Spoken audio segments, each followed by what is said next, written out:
ఒక్కసారి కొమ్మూరి గోల్డ్ కి కాల్ చేయండి. తాకట్లో ఉన్న మీ బంగారాన్ని విడిపించి మార్కెట్ ప్రైస్ కి వాళ్ళు కొనుక్కుని మిగతా డబ్బులు మీకు ఇచ్చేస్తారు. హాయ్, వెల్కమ్ టు మనం టీవీ ఉంది మన కోసం. సో నిండు సభలో డిప్యూటీ సీఎం పవన్ కళ్యాణ్ చేసిన వ్యాఖ్యల్ని వైసీపీ నేతలు తమకు అనుకూలంగా మార్చుకుంటున్నారు. అసలు పవన్ కళ్యాణ్ ఎవరికి పాజిటివ్గా మాట్లాడారు, అసలు ఈ వైసీపీని ఏమన్నారు మాట్లాడదాం. మనతో పాటు జాయిన్ అయ్యారు ప్రముఖ political analyst and social activist కొత్త రవీంద్రబాబు గారు. నమస్కారం సార్. నమస్తే. పవన్ కళ్యాణ్ గారు 11 మంది ఉన్న 1100 మందిలాగా మాట్లాడతారు, అంత బలంగా ఉంటుంది అని అంటే వీళ్ళు కూటమి మాకు భయపడుతున్నారు అనేది వైసీపీ నేతలు వినిపిస్తున్న మాట సార్. అసలు దీన్ని ఎలా తీసుకోవచ్చు అంటారు? పవన్ కళ్యాణ్ గారు నిండు సభలో వైఎస్ఆర్ కాంగ్రెస్ పార్టీ అబద్ధాల పుటల్లో నుంచి పుట్టిన పార్టీ, జాగ్రత్తగా ఉండండి, అబద్ధాలని భారీగా ప్రజల్లోకి తీసుకెళ్లటంలో వాళ్ళు బాగా పనిచేస్తారు అని చెప్పే మాటల్లో భాగంగా 11 మంది ఉన్నా సరే 1100 మంది ఉన్నట్టుగా ప్రవర్తిస్తుంటారు, చాలా అలర్ట్ గా జాగ్రత్తగా ఉండండి అని చెప్పారు. ఇందులో వైఎస్ఆర్ కాంగ్రెస్ పార్టీని సమర్థించే విధంగా మాటలు ఉన్నాయి, వాళ్ళని పొగిడారు అని ఒక వర్గం వాళ్ళు అంటున్నారు. పొగడటం కాదు, అబద్ధాల పుటల్లో నుంచి పుట్టింది వైఎస్ఆర్ కాంగ్రెస్ పార్టీ అనే ఆయన ఉద్దేశం. ఎందుకు అంటే గత చరిత్ర మనం ఒక్కసారి వైఎస్ఆర్ కాంగ్రెస్ పార్టీ చూసుకున్నట్టయితే గతంలో లాంగ్ బ్యాక్ పింక్ డైమండ్ ఉంది తిరుమలలో, అది దొబ్బేసి చంద్రబాబు నాయుడు గారు బెడ్రూమ్లో పెట్టుకున్నారు అని భారీగా ప్రచారం చేశారు ఎలక్షన్ ముందు. తర్వాత కాలక్రమంలో అసలు పింక్ డైమండ్ అనేది లేనే లేదు, అది పచ్చి అబద్ధం అని తేలిపోయింది. తర్వాత బాబాయ్ హత్య విషయంలో ఎలక్షన్కి ముందు జరిగిన దుర్ఘటన, మొదట్లో ఏమన్నారు, గుండెపోటుతో మరణం అన్నారు. తర్వాత నారాసుర రక్త చరిత్ర అని చంద్రబాబు నాయుడు ఫోటో పెట్టి గొడ్డలు పెట్టేశారు. అంటే ప్రజల్ని అబద్ధాలని నమ్మించటంలో కొంత ప్రతి విషయంలో ప్రయత్నం చేస్తున్నారు. ప్రజలు ఏంటంటే ఫస్ట్ లో కొంతకాలం నమ్ముతారు, తర్వాత నిజం తెలిసే లోపే కొంతమందిలోకి అది ఇంజెక్ట్ అయిపోతుంది. బాబాయ్ హత్య ఒక ఎగ్జాంపుల్. కోడికత్తి సీను విషయం తీసుకుందాం.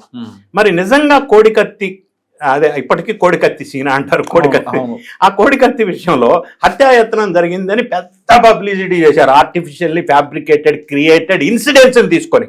అదే నిజమైతే ఆ సంఘటనలో ఎన్ఐఏకి దర్యాప్తుకి జగన్ రెడ్డి గారు ఎందుకు సహకరించలేదు అంటే అది క్రియేటెడ్. తర్వాత గులకరాయి డ్రామా ఆడారు, అది కూడా క్రియేటెడ్ అని తేలిపోయింది.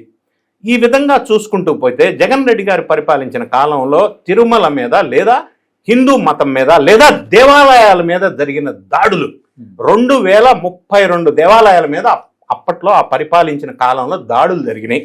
ప్రధానంగా చెప్పవలసి వస్తే అతి పవిత్రమైన తిరుమల తిరుపతి దేవస్థానం కేంద్రంగా ఎన్నో అన్యాయాలు, అక్రమాలు, దోపిడీలు, హిందువుల మనోభావాలు దెబ్బతినే విధంగా హిందూ మతం మీద దాడి జరిగింది. ఎందుకంటే అన్య మతస్థులు పరిపాలించారు కాబట్టి, అందుకే ఆ దాడులు జరిగినాయి.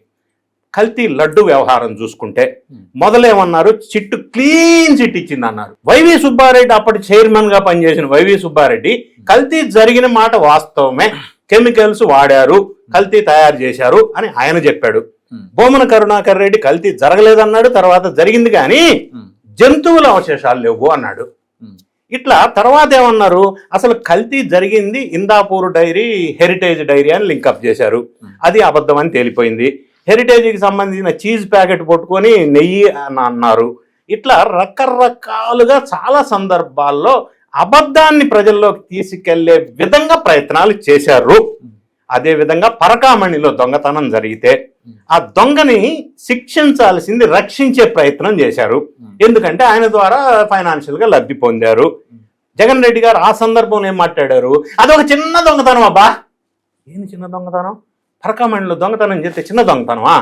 శ్రీకృష్ణదేవరాయల హయాంలో పరకామణిలో దొంగతనం జరిగితే హ్యాంగ్ తీశారు, ఉరి చేశారు.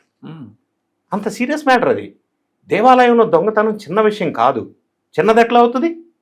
అట్లా చులకనగా చేయటం, హిందువుల మనోభావాల మీద దెబ్బతీసే విధంగా ప్రవర్తించటం, దేవాదాయ దర్శనానికి టిక్కెట్లు అమ్ముకొని కుంభకోణం చేశారు. చివరాఖరికి తలనేలాలు కాంట్రాక్ట్లో కూడా కుంభకోణం చేశారు. ఈ తల నేలాలు కాంట్రాక్టు ఎక్కడో సరిహద్దులు, అస్సాం సరిహద్దులు దాటిస్తుంటే పట్టుకుంటే తిరుమల తల నేలాలు అవి. అంటే అక్రమంగా తరలించేసి అందులో 170 కోట్లు దోచేశారనేది వెలుగులోకి వచ్చింది.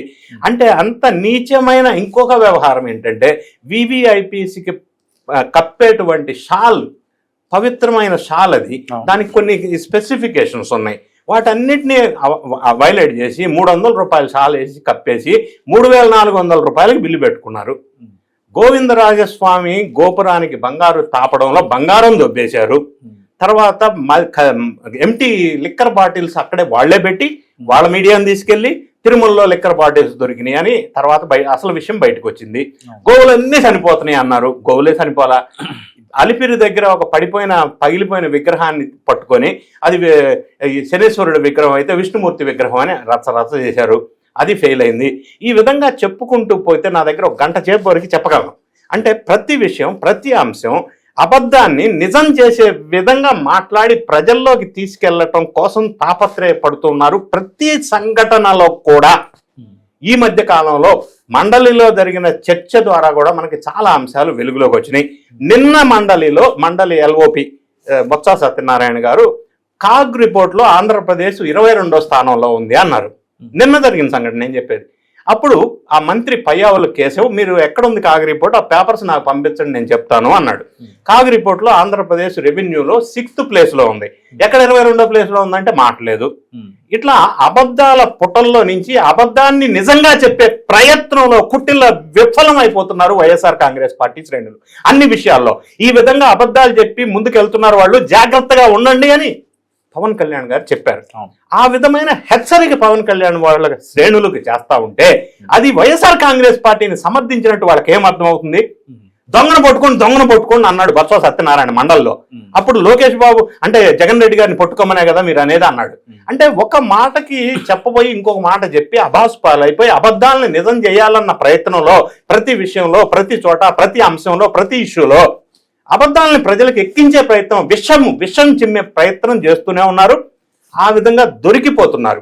దీన్ని అలర్ట్ చేయడం కోసం పవన్ కళ్యాణ్ గారు చెప్పారు, వాళ్ళు 11 మంది ఉన్నా సరే 1100 మంది ఉన్నట్టు ప్రవర్తిస్తున్నారు, జాగ్రత్తగా ఉండండి అని. ఎందుకంటే గత చరిత్ర పరిశీలించినట్టయితే ఇన్ని అంశాలు మనకు వెలుగులోకి వచ్చినాయి.